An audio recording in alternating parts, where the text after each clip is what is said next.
నమస్తే వార్తలకి స్వాగతం వివరాల్లోకి వెళితే ఆంధ్రప్రదేశ్ శాసనసభ బడ్జెట్ సమావేశాలు 8వ రోజుకు చేరుకున్నాయి. సభ ప్రారంభం కాగానే సభాపతి స్థానంలో ఉపసభాపతి కె రఘురామకృష్ణరాజు సభా కార్యకలాపాలు నిర్వహించారు. సభలో ప్రశ్నోత్తరాలు చేపట్టగా పలువురు సభ్యులు అడిగిన ప్రశ్నలకు ఆయా శాఖల మంత్రులు సమాధానం ఇచ్చారు. రాజీవ్ స్వగృహ కార్పొరేషన్ అంశంపై సభ్యులు కూన రవికుమార్, కందుల నారాయణరెడ్డి, రామకృష్ణ బాబు, వెలగపూడి, కె మురళీమోహన్, వేమిరెడ్డి ప్రశాంతిరెడ్డి అడిగిన ప్రశ్నలకు రాష్ట్ర పురపాలక శాఖ మంత్రి పి నారాయణ సమాధానమిచ్చారు. రాష్ట్రంలో రాజీవ్ స్వగృహ కార్పొరేషన్ కింద 10 ప్రాంతాల్లో ప్రాజెక్టులు చేపట్టినట్లు తెలిపారు. వీటిలో అనంతపురం, కర్నూలు పూర్తయ్యాయని, మిగిలిన ప్రాంతాల్లో ఈ ప్రాజెక్టు కొనసాగుతోందన్నారు. ఈ ప్రాజెక్టు కోసం 571.69 ఎకరాల భూమిని సేకరించినట్లు తెలిపారు. మొదటి ప్రశ్నకు సమాధానం అధ్యక్ష. 2007లో జీవో నెంబర్ 18 కింద ఎంఐజీ హౌసెస్ని డెవలప్ చేయడానికి యాక్చువల్గా ఈ ప్రాజెక్ట్ని రాజీవ్ స్వగృహ ప్రాజెక్ట్ తీసుకురావడం జరిగింది అధ్యక్ష. దానికి సంబంధించిన డీటెయిల్స్ యానెక్స్లో ఇవ్వడం జరిగింది.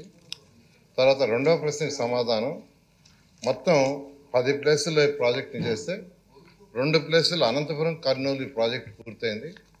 మిగతా ప్లేసులు ఈ ప్రాజెక్టు కంటిన్యూ అవుతుంది అధ్యక్ష.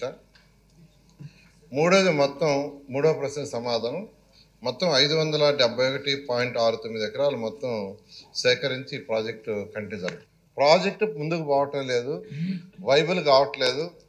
యాజ్ టీజ్గా అంటే ఇంతవరకు బేస్మెంట్ వరకు గట్టి ఉంటే బేస్మెంట్తో అమ్మేయమన్నారు, హాఫ్ గట్టి ఉంటే హాఫ్ వేయమన్నారు, లేదంటే ప్లాట్లు ఉంటే ప్లాట్లు వేయమన్నారు. ఆ విధంగా గ్రూప్ ఆఫ్ మినిస్టర్స్ యాక్చువల్గా ఇవ్వటం జరిగింది అధ్యక్ష.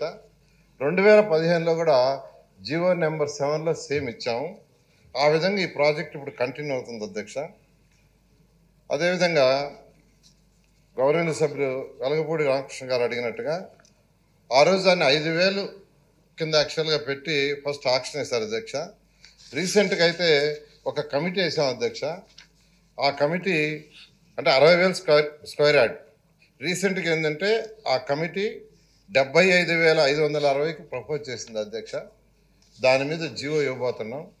సో ఫర్దర్ ఆక్షన్ మినిమం 75,560 పెట్టి సేల్ చేయమని. ఆంధ్రప్రదేశ్ రాష్ట్రంలో 16,347 ఉపాధ్యాయ పోస్టులకు ఈ నెలలోనే డిఎస్సి నోటిఫికేషన్ విడుదల చేస్తామని రాష్ట్ర విద్యాశాఖ మంత్రి నారా లోకేష్ తెలిపారు.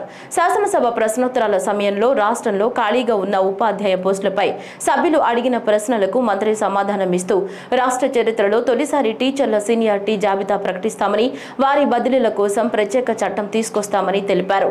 గ్రాస్ ఎన్రోల్మెంట్ రేషియో లిటరసీలో కర్నూలు వెనుకబడి ఉందని, రాబోయే డిఎస్సిలో కర్నూలుకు ఎక్కువ మంది ఉపాధ్యాయులు రాబోతున్నారని తెలిపారు. కేజీ నుంచి పీజీ వరకు ఒక కంట్రోల్ రూమ్ పెట్టి విద్యార్థులను ట్రాక్ చేస్తామన్నారు. ఒక్కరు కూడా డ్రాప్ అవుట్ కాకూడదనేది ప్రభుత్వం లక్ష్యమన్నారు. గ్రాస్ ఎన్రోల్మెంట్ రేషియో కానీ, లిటరసీ రేట్ కానీ, డ్రాప్ అవుట్ కూడా చూస్తే అన్నిట్లో కర్నూలు పార్లమెంట్ వెనుకబడి ఉంది. అది వాస్తవం, దాంట్లో ఎలాంటి సందేహం లేదు. అందుకే మీరు ఈసారి చూస్తే డిఎస్సి లో రిక్రూట్మెంట్ లో పెద్ద ఎత్తున కర్నూలుకే ఉపాధ్యాయులు రాబోతున్నారు అధ్యక్ష. చాలా సీరియస్ గా తీసుకుంటున్నాను. అపార్ ఐడి అని కేంద్ర ప్రభుత్వం ఇప్పుడు స్లోగా మ్యాండేట్ చేస్తున్నారు. అంటే పిల్లలకి జీవితాంతం ఒక ఐడి వచ్చేస్తుంది, ఆధార్ కి ఇంటిగ్రేట్ చేసి ఒక ఐడి వస్తుంది. సో కేజీ నుంచి పీజీ వరకు అదే ఐడి వాళ్ళతో ట్రావెల్ అవుతుంది. మేము మాట్లాడుకుంది ఏంటంటే అపార్ ఐడి ద్వారా మేము ట్రాక్ చేద్దాం. ఒక కంట్రోల్ రూమ్ పెట్టి ట్రాక్ చేసి పిల్లలు ఎక్కడున్నారు, ఒక వారం పాఠశాలకు రాకపోతే ఎందుకు రావట్లేదు, ఎక్కడికి వెళ్ళారు ఈ పిల్లలు అనేది ఇప్పటి నుంచి ట్రాక్ చేద్దాం. ఐటీ ఇన్ఫ్రాస్ట్రక్చర్ మొత్తం మేము తయారు చేస్తున్నాం. ఎడ్యుకేషన్ పైన ఎటుకో షార్ట్ డిస్కషన్ ఇన్ డీటెయిల్ వెళ్ళిపోతే ట్రాక్ చేసి ఒక్కరు కూడా డ్రాప్ అవుట్ అవ్వకూడదు. ఇక్కడ 2 విషయాలు. ఒకటి, మీరు అన్నట్టు హాస్టల్ చాలా లిబరల్ గా వాడేసాం. మీరు ప్రశ్న అడిగారు, లిబరల్ గా చెప్పారు. మీరు అన్నట్టు బ్రేక్ఫాస్ట్, లంచ్, డిన్నర్ ఇక్కడ హాస్టల్ వసతులు లేవు, వాస్తవం, అందరు తెలిసిన విషయం. కానీ మేము ఆలోచించే 2 విషయాలు. ఒకటి, ఇప్పుడున్న సంక్షేమ హాస్టల్స్ ఎట్లా బలోపేతం చేయాలి. ఒక భాగం అయితే వలసలుగా వెళ్తారు అధ్యక్ష. ప్రధానంగా వాళ్ళందరూ మిర్చి సమయంలో ఇక్కడికి వచ్చి గుంటూరులో ఎక్కువ శాతం మంది ఇక్కడ ఉంటారు. సో వాళ్ళు ఇక్కడికి వచ్చినప్పుడు ఇక్కడ అడ్మిషన్స్ ఇవ్వచ్చా, దానికి విధి విధానాలు ఏంటి అంటే వచ్చేది ఒక 4 నెలలు 5 నెలలకి ఇక్కడ అడ్మిషన్స్ ఇచ్చి వాళ్ళ పిల్లలకి చదువు ఇక్కడ కొనసాగించచ్చా. ఎందుకంటే అక్కడ స్కూల్ కిట్ ఎటువ ఇస్తాం కనుక ఇక్కడ చేయొచ్చు. ఆ ట్రాకింగ్ కూడా ఇప్పుడు మొదలు పెడతాం. అది ఒక భాగం. అంటే ఒక పక్కన హాస్టల్స్, ఇంకో పక్కన ఈ ట్రాకింగ్ 2 ఉంటేనే డ్రాప్ అవుట్ రేట్ తగ్గుతుంది. దాంట్లో ఎలాంటి సందేహం లేదు. రాష్ట్రంలో కూటమి ప్రభుత్వం విద్యుత్ ఛార్జీలు పెంచలేదని, పెంచబోదని రాష్ట్ర విద్యుత్ శాఖ మంత్రి గొట్టిపాటి రవికుమార్ తెలిపారు. శాసనసభ ప్రశ్నోత్తరాల సమయంలో విద్యుత్ వినియోగదారులపై భారం అంశంపై వైసీపీ సభ్యులు అడిగిన ప్రశ్నలకు మంత్రి సమాధానం ఇస్తూ రాష్ట్రంలో విద్యుత్ ఛార్జీల అంశంపై ప్రజలను తప్పుదోవ పట్టించేలా వైఎస్ఆర్సీపీ నేతలు ప్రచారం చేస్తున్నారన్నారు. కూటమి ప్రభుత్వం ఎట్టి పరిస్థితుల్లోనూ ప్రజల మీద భారం మోపదని పునరుద్ఘాటించారు. ముఖ్యంగా 2022, 23, 24 సంవత్సరాలకు సంబంధించి fuel and power purchase charges దాదాపు పెద్ద ఎత్తున వాళ్ళు ప్రజల మీద భారం మోపి దాదాపు 15,000 కోట్ల పైన ప్రజల మీద భారం వేయటం కూడా జరిగింది సార్. అదేవిధంగా ఒకసారి వాస్తవాలకు వస్తే 14 నుంచి 19లో ₹1 కూడా ప్రభుత్వం ఆ రోజు చంద్రబాబు గారి నాయకత్వంలో ₹1 కూడా మనం విద్యుత్ ఛార్జీలు పెంచకుండా మిగులు విద్యుత్ తోటి మనం వాళ్ళకి అప్పచెప్పిన తర్వాత వాళ్ళు గడిచిన 5 సంవత్సరాల్లో విద్యుత్ వ్యవస్థని విచ్ఛిన్నం చేయడమే కాకుండా విపరీతంగా భారం పెంచి 9 సార్లు విద్యుత్ ఛార్జీలు పెంచిన సంగతి మీ ద్వారా సభకు తెలియజేస్తా ఉన్నాం సార్. అదే కాకుండా ఈ రాష్ట్రానికి వచ్చే పెట్టుబడులన్నింటిని కూడా నిర్వీర్యం చేయడం జరిగిపోయింది.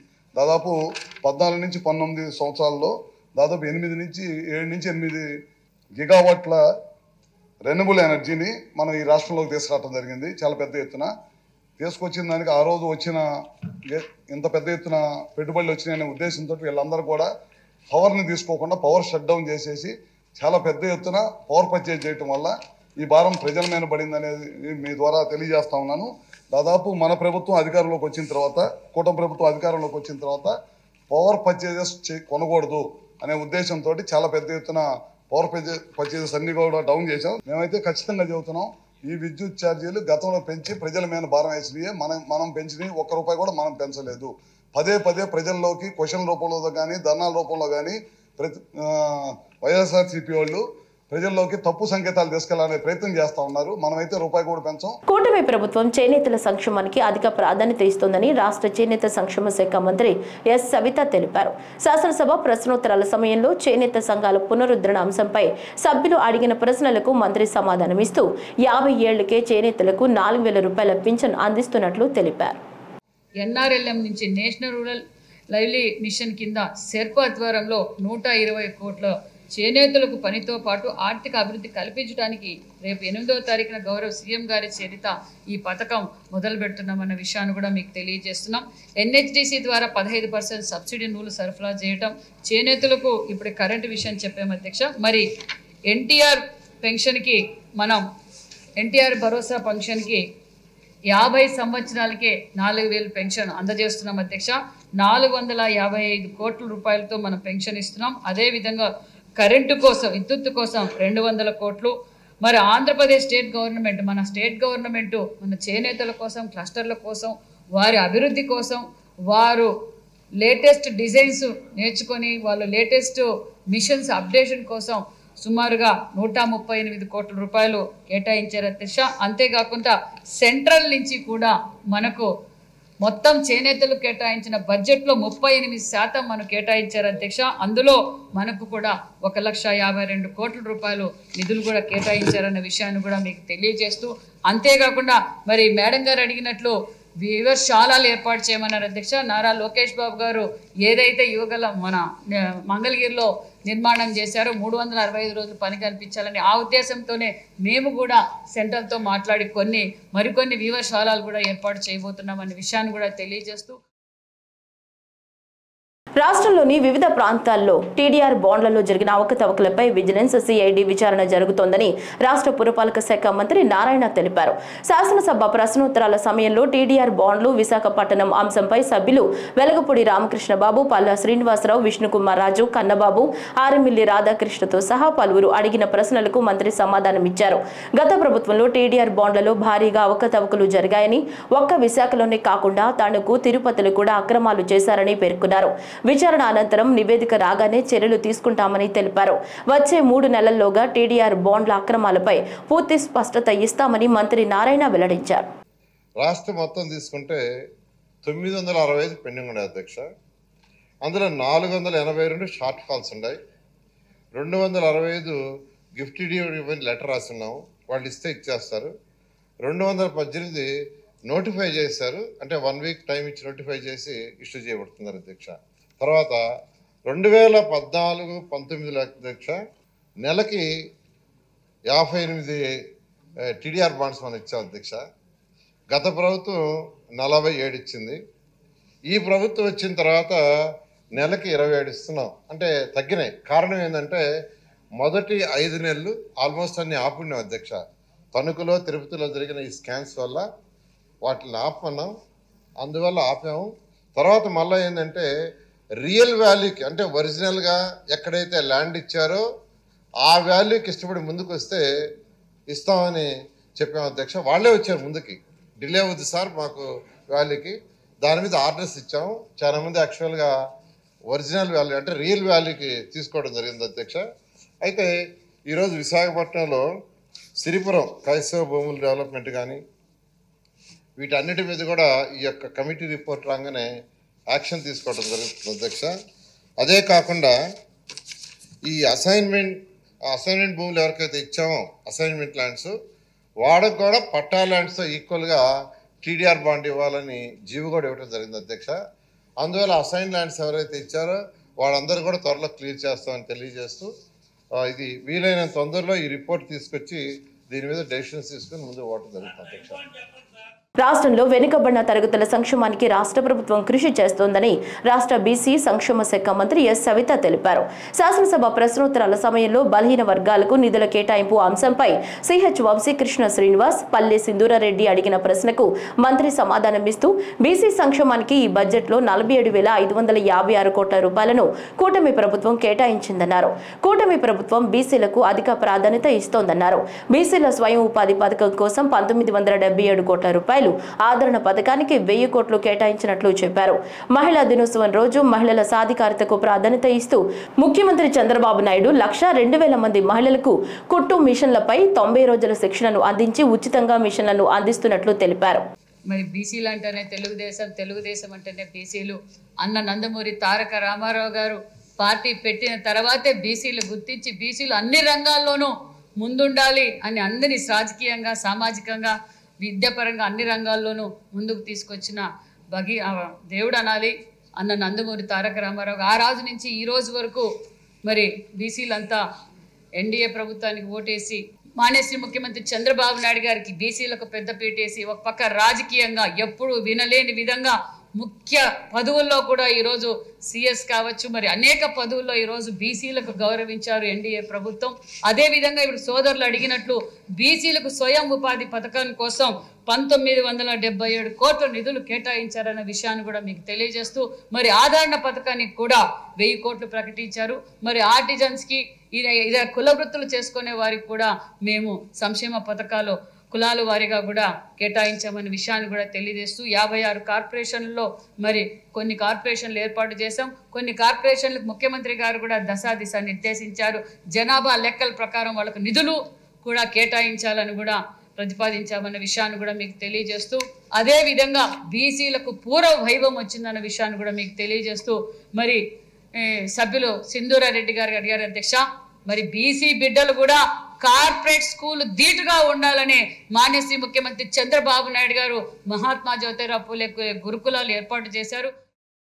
శుక్రవారం ఉదయం 10 గంటలకు మంగళగిరిలోని జనసేన కేంద్ర కార్యాలయం వద్ద జనవాణి కార్యక్రమంలో ఏపీ ఎంఎస్ ఐడీసీ చైర్మన్ మరియు జనసేన పార్టీ మంగళగిరి నియోజకవర్గ ఇన్ఛార్జ్ చిల్లపల్లి శ్రీనివాసరావు పాల్గొని ప్రజల సమస్యలు విని అర్జీలు స్వీకరించారు. అదే సమయంలో తాడేపల్లి నుంచి వందలాదిగా కార్యకర్తలు తరలివచ్చి చిల్లపల్లిని కలిసి పవన్ కళ్యాణ్తో దిగిన ఫోటో ఫ్రేమ్ను బహూకరించి తన అభిమానాన్ని చాటుకున్నారు. ఈ సందర్భంగా చిల్లపల్లి మాట్లాడుతూ దశాబ్ద కాలానికి పైగా ప్రజలకు నిస్వార్థ సేవ చేస్తున్న పవన్ కళ్యాణ్ ను విమర్శించే అర్హత జగన్ రెడ్డికి లేదని, ప్రజల విశ్వాసం కోల్పోయి 151 నుంచి 11కి పడిపోయారని, ఇలా జనసేనాన్ని పవన్ కళ్యాణ్ ను విమర్శిస్తే 0కి పడిపోతారని హెచ్చరించారు.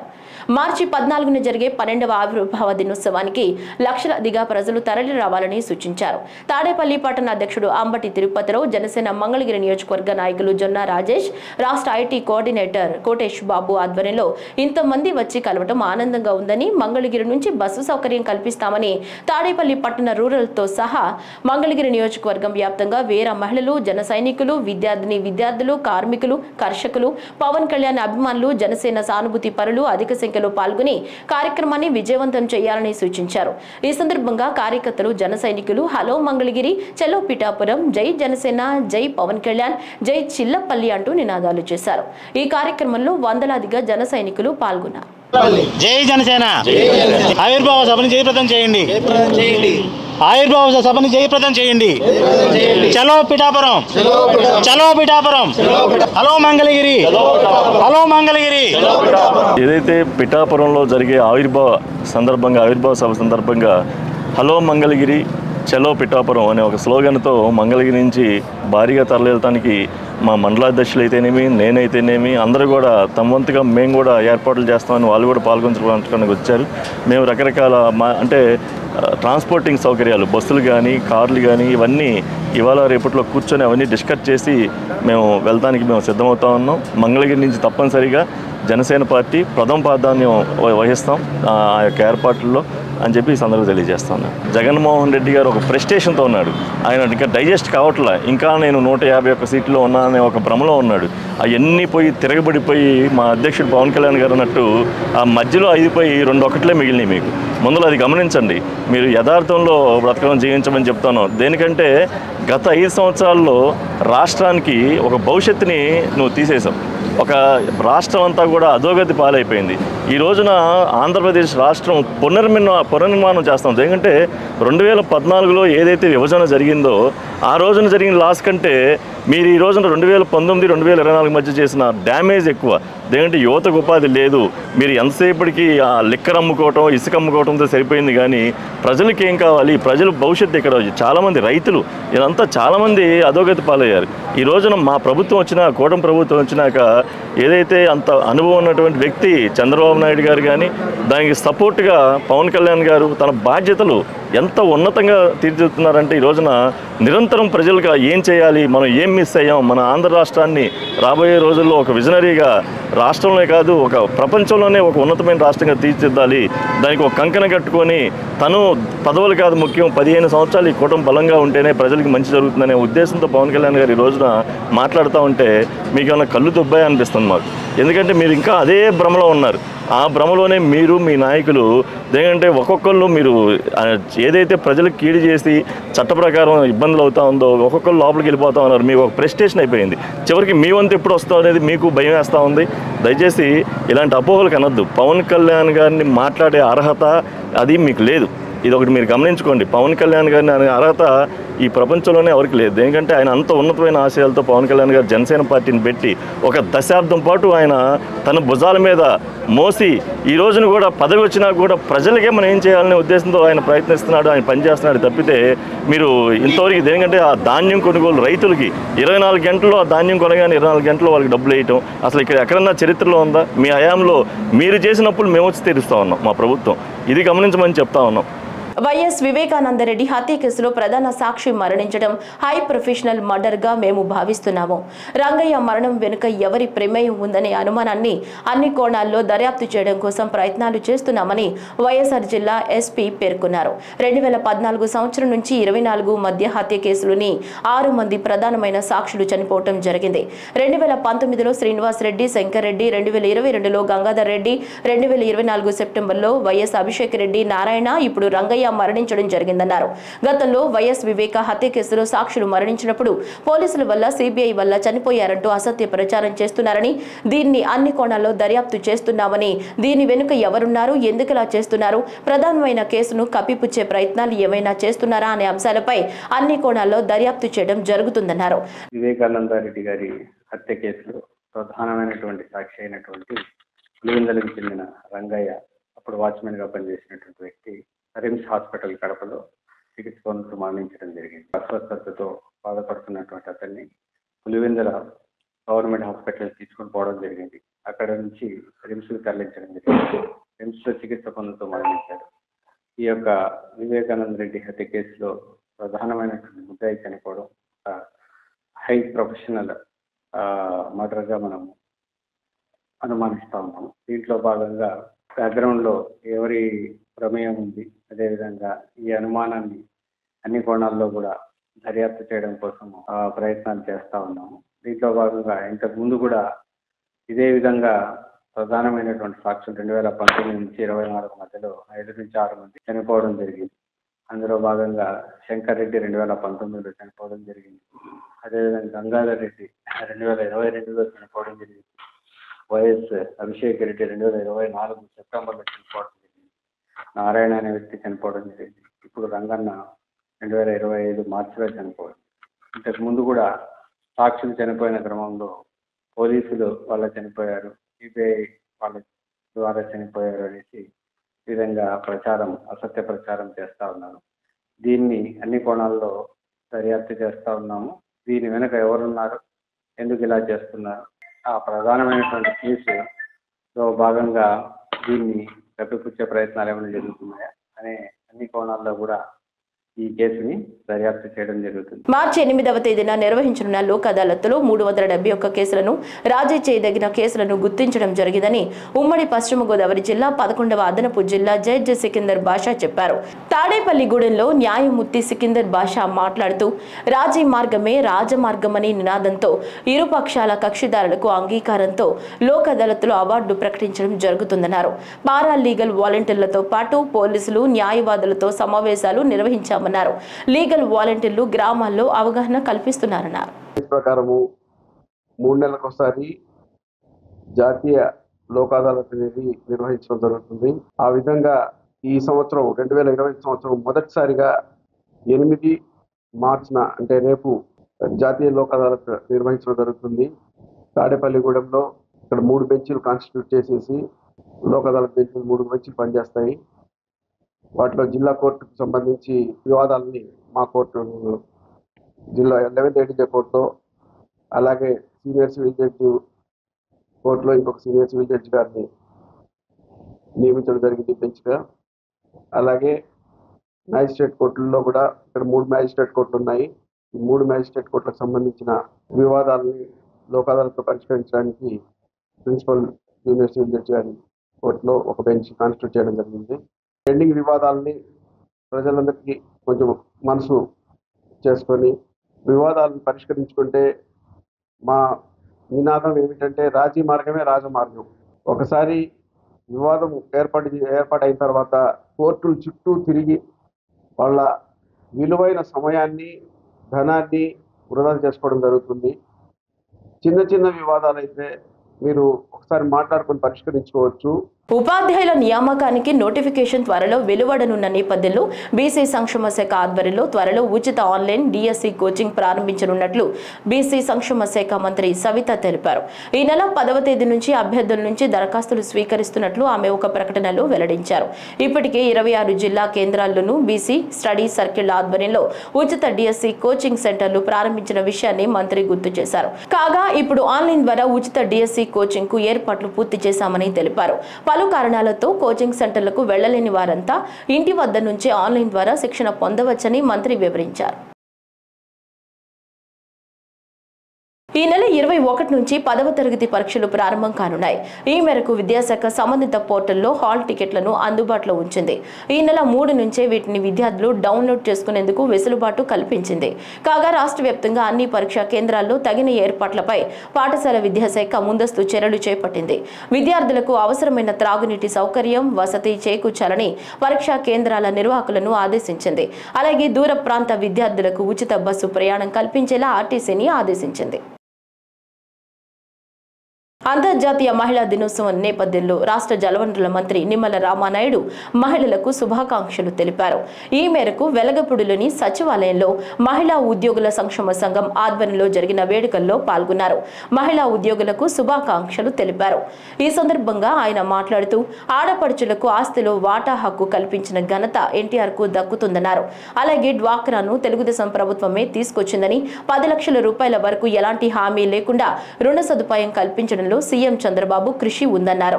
ఆర్టీసీలోనూ మహిళలకు అవకాశాలు కల్పించింది తమ ప్రభుత్వమేనని నిమ్మల వ్యాఖ్యానించారు. అందరికీ కూడా ముందుగా మహిళా దినోత్సవ శుభాకాంక్షలు కూడా ముందుగా మీ అందరికీ కూడా తెలియజేసుకుంటూ ఉన్నారు. ఎందుకంటే ఈరోజు ఎక్కడైతే మహిళలు గౌరవించబడతారో అక్కడ దేవతలు సంచరిస్తారనేటువంటి నమ్మకం, విశ్వాసం ఉన్నటువంటి వ్యక్తులు మేమందరం కూడా. అందుకనే ఈరోజు చంద్రబాబు నాయుడు గారు కానీ, ఆ రోజు అన్న నందమూరి తారక రామారావు గారు కానీ మీ అందరికీ తెలుసు, నా తెలుగింటి ఆడబొడుచులు అని ఎంతో ఆప్యాయంగా పిలిచేటువంటి వ్యక్తి అన్న ఎన్టీఆర్ గారు.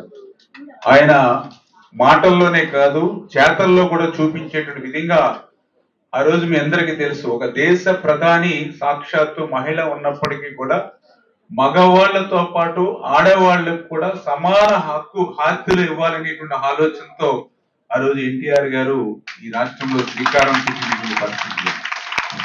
అదేవిధంగా తర్వాత వచ్చినటువంటి చంద్రబాబు నాయుడు గారు కూడా ఆలోచన చేశారు.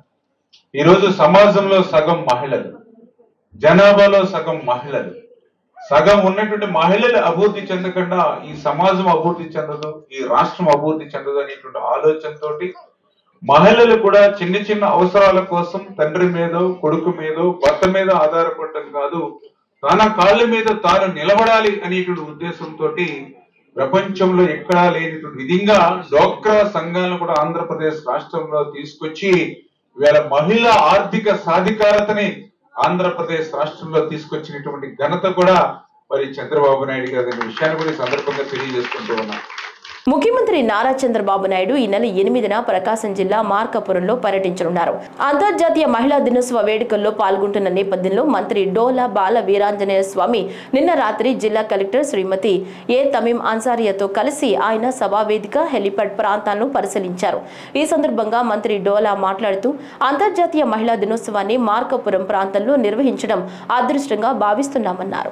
8వ తేదీ అంతర్జాతీయ మహిళా దినోత్సవం సందర్భంగా మన ప్రీతమ ముఖ్యమంత్రి గౌరవనీయులు శ్రీ నారా చంద్రబాబు నాయుడు గారు ప్రకాశం జిల్లా మార్కాపూర్ కేంద్రంలో ఈ కార్యక్రమంలో పాల్గొనటం ప్రకాశం జిల్లా అదృష్టంగా భావిస్తున్నాం.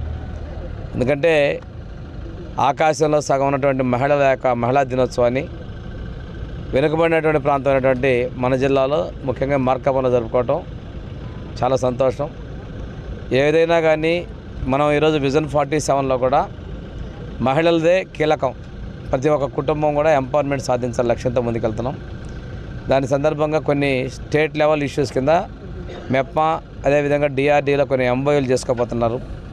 దాంతోపాటు ఈరోజు మనకి ఇక్కడ మహిళా శక్తి యాప్ ముఖ్యంగా అన్ని రకాల వర్గాలటువంటి మహిళలతో ముఖ్యమంత్రి గారు ఒక 2 hours ఇంటరాక్షన్ చేస్తుంటారు. వాళ్ళ ఎంపవర్మెంట్ కావచ్చు, వాళ్ళ భద్రత కావచ్చు, వాటి విషయంలో ముఖ్యమంత్రి గారు ఇంటరాక్షన్ ఉంటుంది. నంద్యాల పట్టణంలోని ఎస్బీఐ కాలనీలో అంతర్జాతీయ మహిళా దినోత్సవం సందర్భంగా చిరు వ్యాపారుల ప్రదర్శన విక్రయ కేంద్రాలను కలెక్టర్ రాజకుమారి ప్రారంభించారు. ఈ సందర్భంగా ఐసీడీఎస్ ప్రాజెక్టు డైరెక్టర్ లీలావతి మాట్లాడుతూ మహిళా దినోత్సవం నేపథ్యంలో వారం రోజుల పాటు షెడ్యూల్ ప్రకారం పలు కార్యక్రమాలు నిర్వహించడం జరుగుతుందన్నారు. మహిళల్ని స్వశక్తితో పైకి రావడానికి కార్యక్రమాలు ఎంతగానో దోహదపడతాయన్నారు. నంద్యాల జిల్లాలో ఈసారి ఉమెన్స్ డేని చాలా గ్రాండ్గా సెలబ్రేట్ చేసుకుంటున్నాము. మనకి ఈసారి థీమ్ వచ్చేసి for all women and girls rights, equality and empowerment. So ఇందులో భాగంగా మనకి సెంట్రల్ గవర్నమెంట్ మరియు స్టేట్ గవర్నమెంట్ నామ్స్ ఇవ్వడం జరిగింది. సో ఈ నామ్స్ ప్రకారం ఉంటే షెడ్యూల్ కూడా ఇవ్వడం జరిగింది. 1వ తేదీ నుంచి 8వ తేదీ వరకు మనం షెడ్యూల్ ప్రకారం యాక్టివిటీస్ ఉమెన్స్ డే సందర్భంగా మహిళలందరినీ ఇన్వాల్వ్ చేసుకుంటూ జిల్లాలోని చేసుకుంటూ వెళ్తున్నాము. సో మొదటి రోజులో మనము ర్యాలీ కండక్ట్ చేయడం జరిగింది ఉమెన్ ఎంపవర్మెంట్ మీద. సో బైక్ ర్యాలీ, అలాగే స్కూటర్ ర్యాలీ, సైకిల్ ర్యాలీ, ఇలా ర్యాలీని సెలబ్రేట్ చేసుకొని ఫ్లాష్ మ్యాప్ ద్వారా కూడా మనము అవేర్నెస్ క్రియేట్ చేయడం జరిగింది. సో దీంట్లో భాగంగా మనకి 3వ రోజు వచ్చేసి మనకు స్పోర్ట్స్ను కండక్ట్ చేసుకోవడం జరిగింది. ఆ స్పోర్ట్స్లో మహిళా ఉద్యోగినులందరికీ మనము అన్ని రకాల స్పోర్ట్స్ను కండక్ట్ చేసి విజేతలను నిర్ణయించడం జరిగింది. తర్వాత మనకి సిగ్నేచర్ క్యాంపెయిన్ కూడా చేయడం జరిగింది. మనకి చైల్డ్ మ్యారేజ్ అవేర్నెస్ పైన మనకి కెరీర్ ఆప్షన్స్ కౌన్సిలింగ్ కూడా మన పిల్లలకి అందరికీ అరేంజ్ చేయడం జరిగింది. ఉమెన్ అచీవర్స్ కూడా ఫెలిసిటేషన్ జరుగుతుంది. సో ఇలా ఎవ్రీడే యాక్టివిటీని మనము చాలా సమర్థవంతంగా నిర్వహిస్తున్నాము మన కలెక్టర్ గారి ఆదేశాల మేరకు జిల్లాలో. శాశ్వత లోక్ అదాలత్లో పెండింగ్లో కేసులను సత్వరమే పరిష్కరించుకోవచ్చని ఉమ్మడి పశ్చిమ గోదావరి జిల్లా ప్రజా ప్రయోజిత శాశ్వత న్యాయపీఠ జిల్లా చైర్పర్సన్ మేరీ గ్రేస్ కుమారి అన్నారు.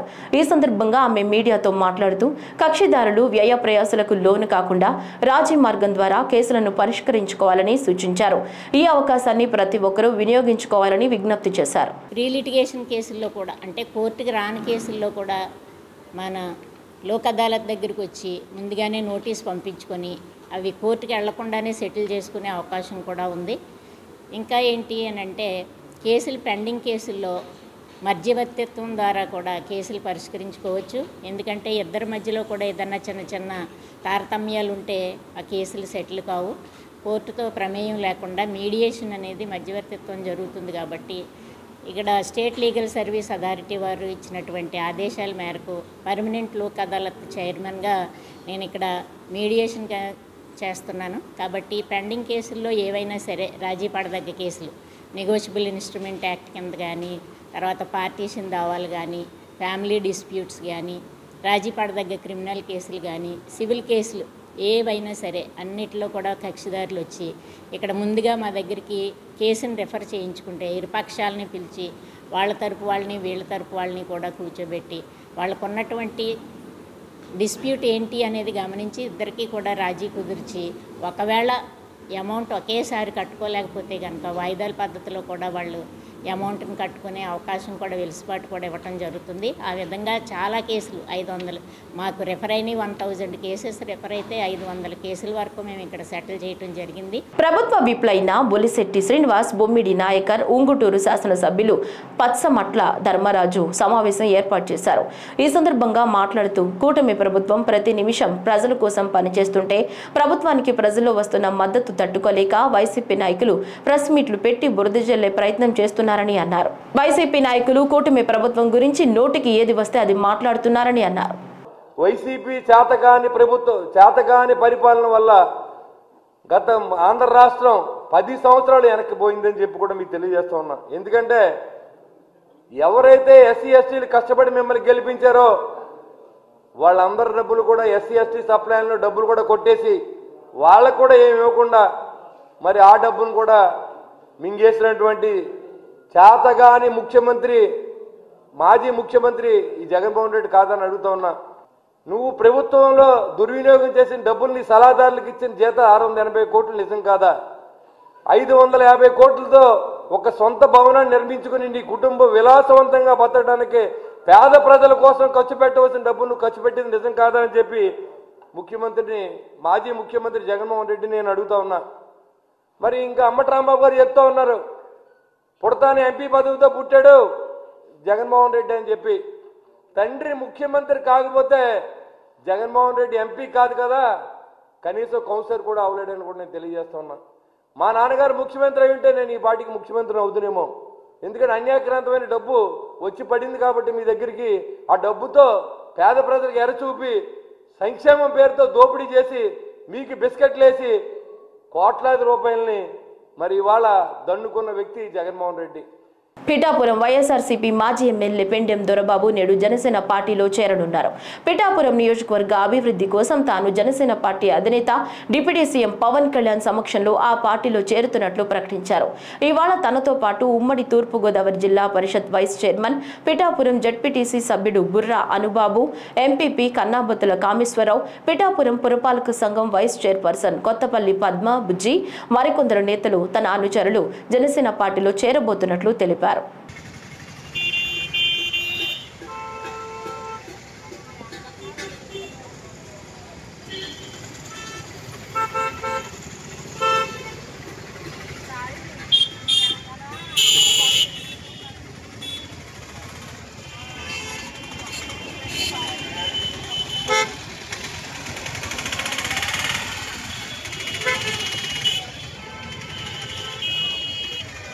అంబేద్కర్ కోనసీమ జిల్లా కోనసీమ తిరుమల ఆత్రేయపురం మండలం వాడపల్లి శ్రీ వెంకటేశ్వర స్వామివారి దేవస్థానంలో ఏప్రిల్ 7వ తేదీ నుంచి 13వ తేదీ వరకు జరిగే వార్షిక కళ్యాణ తీర్థ మహోత్సవాలను విజయవంతంగా నిర్వహించేందుకు అధికారులు సమన్వయంతో పనిచేయాలని కొత్తపేట ఆర్డీఓ పి శ్రీకర్ ఆదేశించారు. ఆలయం వద్ద దేవస్థాన కార్యనిర్వహణాధికారి డిప్యూటీ కమిషనర్ నల్లం సూర్య చక్రధరరావు ఆధ్వర్యంలో ఉత్సవాల ఏర్పాట్లపై సమీక్షా సమావేశం నిర్వహించారు. ఆర్డీఓ శ్రీకర్ అధ్యక్షతన జరిగిన ఈ సమావేశంలో స్వామివారి కళ్యాణం, రథోత్సవం, తీర్థ మహోత్సవాల ఏర్పాట్లపై వివిధ శాఖల అధికారులు చేపట్టాల్సిన చర్యలపై సమీక్షించారు. వేలాది మంది భక్తులు తరలివచ్చే అవకాశం ఉన్నందున భోజనం, మంచినీరు తదితర ఏర్పాట్లతో పాటు ఎలాంటి అవాంఛనీయ సంఘటనలు జరగకుండా పటిష్టమైన బందోబస్తు ఏర్పాట్లు చేయాలని ఆదేశించారు.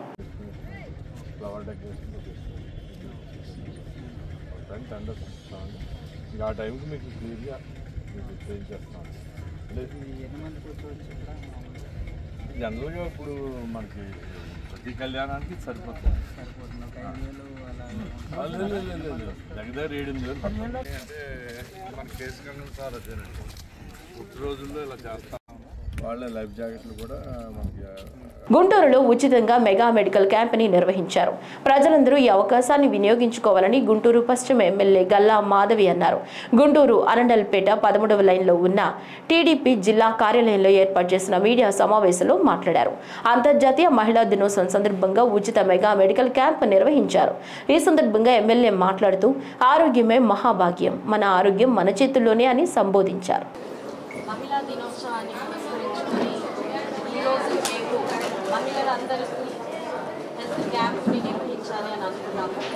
హెల్త్ క్యాంప్ అంటే నాకు డాక్టర్లతో మందులు ఇచ్చి పంపించేయడం కాకుండా ముందుగా వారికి రక్త పరీక్షలు చేయించి అందులో నిర్ధారితమైన వ్యాధుల్ని బట్టి మరుసటి రోజు డాక్టర్లందరితో కూర్చొని వారికి ఏ వైద్యం కావాలో చేయించి వారికి సరైన మందులు ఇచ్చి పంపించి ఒక మంచి హెల్త్ క్యాంప్ని ఏర్పాటు చేయాలి అని అనుకున్నాము.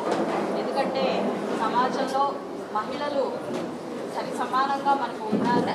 వారి ఆరోగ్యం పట్ల వారి శ్రద్ధ చూపలేదు ఎప్పుడు కూడా. వారి ఆరోగ్యంగా ఉంటే ఆ కుటుంబం ఆరోగ్యంగా ఉంటుంది. మరి అంతర్జాతీయ మహిళా దినోత్సవాన్ని పురస్కరించుకొని మా మహిళా మనులందరూ ముందుగా ఆరోగ్యంగా ఉండాలి అని చెప్పి ఒక సంకల్పం చేసుకోవడం జరిగింది. అందులో ఫస్ట్ స్టెప్గా కార్యకర్తలకి ముందు మనం ఈ హెల్త్ క్యాంప్ నిర్వహించాలి అని చెప్పి నేను భావించడం జరిగింది. అందుకని జనసేన, బీజేపీ, టీడీపీ అందరూ కార్యకర్తలు వారి యొక్క కుటుంబ సభ్యులకి ఒక హెల్త్ క్యాంప్ని నిర్వహించడం జరుగుతుంది. రానున్న రోజుల్లో 2 నెలలకు ఒకసారో లేదా నెలకు ఒకసారో అవకాశాన్ని బట్టి ప్రతి డివిజన్లో కూడా అందరు మహిళలకి ఒక హెల్త్ క్యాంప్ని నిర్వహించి ముందుకు తీసుకెళ్లాలి అని అనుకుంటున్నాను. పశ్చిమ నియోజకవర్గ మహిళలందరూ కూడా ఆరోగ్యంగా ఉండాలి. అప్పుడే మా పశ్చిమ నియోజకవర్గం ముందుగా డెవలప్మెంట్లో ముందుకు వెళ్తుంది అని చాలా దృఢంగా మేము నమ్ముతూ ఉన్నాం. కాబట్టి ఈ యొక్క కార్యక్రమాన్ని చేపట్టడం జరిగింది. ఎమ్మెల్యే కోట ఎమ్మెల్సీ అభ్యర్థిగా జనసేన ప్రధాన కార్యదర్శి కొడిదెల నాగబాబు నామినేషన్ దాఖలు చేశారు. ఆయన అభ్యర్థిత్వాన్ని మంత్రి నారా లోకేష్, భాజపా ఎమ్మెల్యే విష్ణుకుమార్ రాజు, తెదేపా ఏపీ రాష్ట్ర అధ్యక్షుడు పల్లా శ్రీనివాసరావు బలపరిచారు. రిటర్నింగ్ అధికారిని వనితారాణికి నాగబాబు నామపత్రాలు సమర్పించారు. ఈ కార్యక్రమంలో మంత్రి నాదెండ్ల మనోహర్, ఎమ్మెల్యేలు కొనతాల రామకృష్ణ, బొలిశెట్టి శ్రీనివాస్ పాల్గొన్నారు. ఈ వార్తలు ఇంతటితో సమాప్తం. నమస్కారం.